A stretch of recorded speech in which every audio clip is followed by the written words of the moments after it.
नमस्कार। मैं डॉक्टर निर्मल कुमार पंत। आज हम ले रहे हैं हिंदी कक्षा 12 आरव भाग 2 काव्य खंड। उपविषय है हमारा कविता के बहाने और कवि है कुंवर नारायण। तो कविता के बहाने ये कविता का नाम ही है, तो इसको हम लेते हैं। छोटी सी कविता है, बड़ी सुंदर। कविता एक उड़ान है चिड़िया के बहाने, कविता की उड़ान भला चिड़िया क्या जाने, चिड़िया क्या जाने।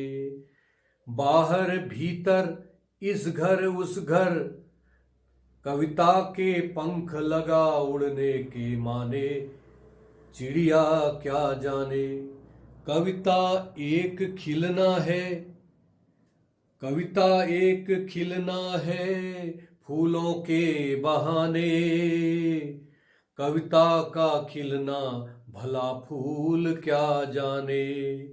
बाहर भीतर इस घर उस घर, बिना मुरझाए महकने के माने, फूल क्या जाने, फूल क्या जाने। कविता एक खेल है बच्चों के बहाने, कविता एक खेल है बच्चों के बहाने। बाहर भीतर यह घर वह घर, सब घर एक कर देने के माने, बच्चा ही जाने, बच्चा ही जाने। अब देखिए, छोटी सी कविता, इसमें बड़ा सुंदर, एक तो इसमें प्रतीप अलंकार का बढ़िया प्रयोग किया गया है जो पूरी कविता की जान है। यहां पर प्रतीप अलंकार का अर्थ है उपमान से उपमेय को श्रेष्ठ बताना, या उपमेय द्वारा उपमान को तुच्छ साबित करना। ये दो स्थानों पर यहां पर दिखाई दे रहा है, और एक स्थान पर बच्चों के साथ कविता की सादृश्यता, पूरी समानांतरता दिखाई दे रही है। अब देखते हैं। कविता एक उड़ान है चिड़िया के बहाने, कविता की उड़ान भला चिड़िया क्या जाने। तो कविता चिड़िया की तरह कविता को लिया गया, चिड़िया के बहाने कविता को देखने का प्रयास किया गया है, चिड़िया के निमित्त देखने का प्रयास किया गया है। तो वहां पर जहां पर हम इतने भाग को, इतना थोड़ा बहुत कविता को जो देख रहे हैं, वहां पर क्या है, कविता चिड़िया भी उड़ती है, आकाश में जितनी उसमें क्षमता होती है उतनी उड़ती रहती है। वैसे ही कविता भी उड़ती रहती है, उड़ान भरती है। वो उसकी कल्पना शक्ति कहीं भी उड़ सकती है। तो यहां पर लेकिन अंतर क्या है, कविता की उड़ान भला चिड़िया क्या जाने, यहां पर इस अंतर को बिल्कुल स्पष्ट कर दिया है कि सादृश्यता होते हुए भी इनमें अंतर क्या है कि चिड़िया की उड़ने की एक सीमा है, एक क्षमता है, शरीर की जितनी क्षमता उतना उड़ पाएगी, जितनी निर्बाध उसको बंधन विहीन क्षेत्र मिलेगा वहां वो उड़ पाएगी। लेकिन कविता कोई बंधन में नहीं बंध पाती है, वो सीमा विहीन है और निस्सीम असीम सीमा तक वो उड़ सकती है, और उसकी क्षमता भी किसी बंधन में बंधी हुई नहीं है, उसकी क्षमता भी अपार है। बाहर भीतर इस घर उस घर, कविता के पंख लगा उड़ने के माने, चिड़िया क्या जाने। चिड़िया तो जितनी क्षमता है, जितनी उसके पास सीमा है, उतना ही उड़ सकती है। लेकिन कविता की क्षमता को से वो क्या जाने का मतलब, उससे क्या तुलना कर सकती है। कविता कालजयी है, हर काल में प्रासंगिक है, हर काल में वो जा सकती है, हर सीमा में प्रवेश कर सकती है, उसके लिए कोई काल समय का बंधन नहीं है। फिर हम देखें, कविता एक खिलना है फूलों के बहाने, कविता का खिलना भला फूल क्या जाने। अब एक और फूल से तुलना भी कर रहा है कवि, और दूसरी ओर कविता उपमान उपमेय को फूल उपमान में श्रेष्ठ भी सिद्ध कर रहा है। तो दो प्रकार का बड़ा विलक्षण प्रयोग है।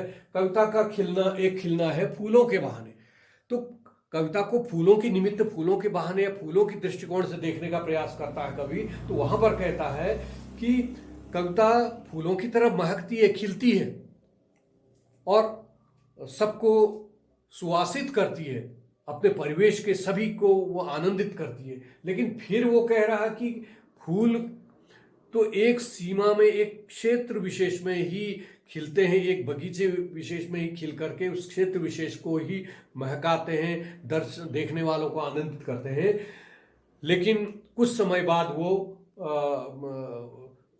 मतलब उसकी सीमा उतनी ही रहती है। लेकिन कविता जहां से उपजती है उस क्षेत्र को तो आनंदित करती है, उस परिवेश को आलोकित करती है, उसके अलावा पूरे विश्व को वो आलोकित करती है। उसकी सीमा यहीं तक नहीं है। फिर बाहर भीतर इस घर उस घर बिना मुरझाए महकने के माने फूल क्या जाने। फूल तो एक अपनी सीमा में महकता है और एक काल तक ही महकता है, उसके बाद वो मुरझा जाता है। लेकिन कविता कालहीन है, कालजयी है। वो जहां पर उपजती है वहां से लेके पूरे विश्व परिदृश्य में फैलती है और सीमा कुछ नहीं है, उससे समय की सीमा कुछ नहीं है। जितना समय बीतता जाता है उतनी अगर कविता अच्छी है तो उतनी कालजयी होकर के वह उतने काल तक आनंदित करती रहती है।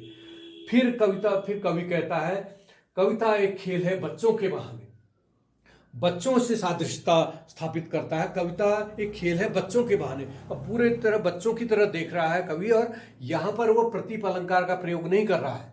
यहां पर पूरी सादृश्यता स्थापित कर रहा है बच्चों के साथ कि पूरी तरह बच्चों की तरह कैसे है और किस चीज में है। सीमा तो बच्चों की भी है एक कविता की सीमा नहीं, लेकिन किस बात में सादृश्यता उनकी किसकी पूर्णता होती है। कविता एक खेल है बच्चों के बहाने। बच्चों का जो जैसा खेल है उससे कविता को हम तुलना कर सकते हैं कविता की। बाहर भीतर यह घर वह घर, सब घर एक कर देने की माने बच्चा ही जाने।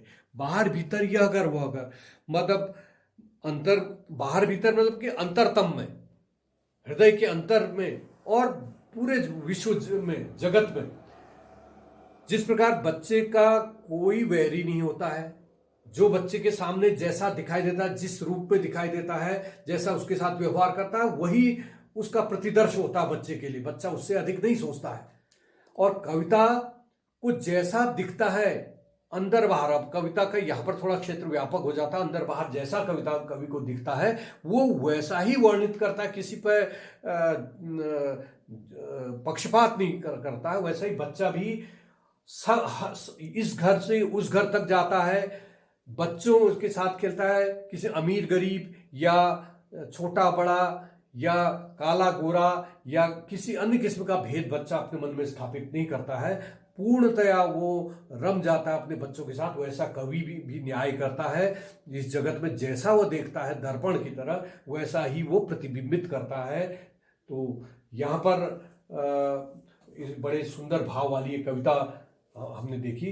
अब इस पे थोड़ा सा इसके काव्य सौंदर्य पे अगर हम जाएं तो यहाँ पर कविता में अगर हम अलंकार रस देखें तो रस तो इसमें कोई ऐसा प्रतीत नहीं हो रहा है, रसाभास नहीं है। और फिर छंद अगर देखें तो कविता में छंद की परिपाटी का पालन नहीं किया गया। मुक्तक छंद है और छंद मुक्त कविता है, लेकिन कई पर तुकांत सा दिखाई देता है। उसकी वजह से इसमें अंत्यानुप्रास होता है, बहाने जाने इस प्रकार से माने, ये कई पर अंत्यानुप्रास दिखाई देता है। भीतर उस घर, ये यहाँ पर अंत्यानुप्रास थोड़ा बहुत अंत्यानुप्रास है। मुरझाए महकने, मुरझाए महकने, यहाँ पर मौम वर्ण की आवृत्ति होने से यहाँ पर छेकानुप्रास है। और फिर उसके बाद अगर हम देखें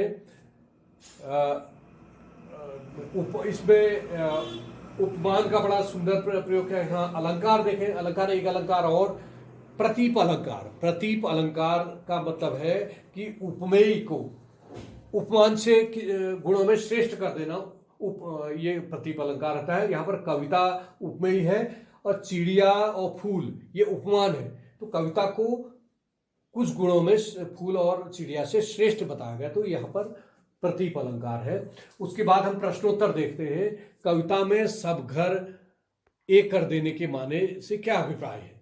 तो जैसा हमने बताया था इसमें, तो सब घर एक कर देने के माने जैसे बच्चे का गुण होता है कि वो कोई भेद नहीं रखता है, इस घर में जाता है उस घर में जाता है, कोई संप्रदाय जाति या कोई अन्य प्रकार का भेद उसके मन में नहीं रहता है जब तक कि उसको समाज नहीं देता है, तो बच्चा निश्चल होता है। वैसे ही कविता भी किसी प्रकार का भेद, सामाजिक भेद के आधार पर कविता नहीं लिखी जाती है।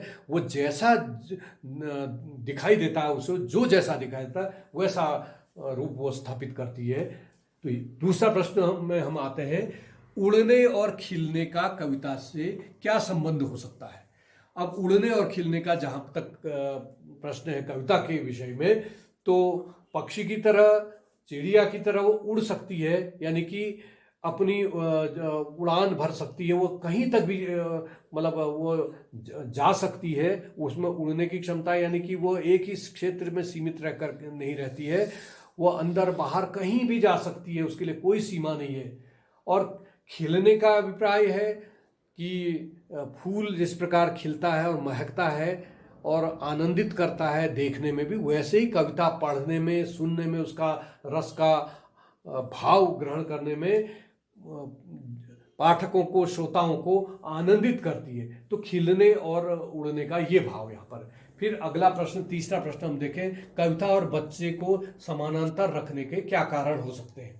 अब यहाँ पर कविता और बच्चे को समानांतर रखने की बात जब जहाँ पर हमने कही कि यहाँ पर प्रतीक का, अलंकार का प्रयोग भी नहीं किया है कवि ने, और बिल्कुल समान किन गुणों में स्थापित किया है कि कविता और बच्चे बिल्कुल कोमल भावों वाले होते हैं, बिल्कुल मधुर होते हैं। जहाँ पर बच्चे जिस क्षेत्र में जाते हैं, जिसके पास जाते हैं, उसको आनंदित कर देते हैं, आलोकित करते हैं और प्रसन्न कर देते हैं, और अपना भी थोड़े में भी मुदित हो जाते हैं, प्रसन्न हो जाते हैं। वैसे ही कविता भी थोड़े से भी भाव लेकर के, अपने भाव परिवेश से थोड़े से भी भाव लेकर के कविता बन जाती है, और बिना भेदभाव के कविता लिखी जाती है, आनंदित, सबको आनंदित कर देती, बिल्कुल निश्चल भाव से। फिर अगला प्रश्न हम देखें, कविता के संदर्भ में बिना मुरझाए मुस्काने के माने क्या होते हैं। तो जैसे फूल से कविता की सादृश्यता स्थापित की थी, लेकिन वहां पर यह भी कहा गया था कि फूल तो एक काल तक ही खिलता है, उसके बाद मुरझा जाता है, लेकिन कविता कालजयी है। वो एक काल में जब लिखी जाती है, उस काल में जितनी प्रासंगिक है, आने वाले कालों में भी उसकी प्रासंगिकता वैसी बनी रहती है, उसका रस माधुर्य, उसका गुण वैसा ही दिखा रहता है, वो कभी मुरझाती नहीं है, वैसे ही मुस्कान बिखेरती है। ये कविता के संदर्भ में हम बिना मुरझाए मुस्काने की बात हम कह सकते हैं। अगला प्रश्न है, अंतिम प्रश्न ये है, प्रश्न 5, कविता जो है, कविता के बहाने में कवि ने कविता को किन किन रूपकों और प्रतीकों में देखने का प्रयास किया गया है।